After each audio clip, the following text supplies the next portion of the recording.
Så kom robotten ind med endnu 250, som jeg ikke skulle samle op. Ingen af mine mænd skulle samle op, eller vores brug skulle samle op. Men vores robot, vi har nu haft robotanlæg i Værløse Golfklub i godt 2 år. Lige gået i gang med 3. sæson. Vi har en ballpicker, som de hedder, som kører i døgndrift og samler bolde op på den her træningsbane. Og så har vi 2 Big Mows, som klipper græsset. De kører også i døgndrift. Grunden til, at vi har valgt at investere i det her, er at spare på CO2-udledning, vi sparer på brændstof i almindelighed, og vi sparer noget greenkeepernes tid.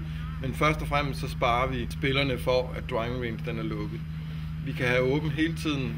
For vores vedkommende gælder det, at vi sætter robotterne i brug omkring 1. april og til midten af november.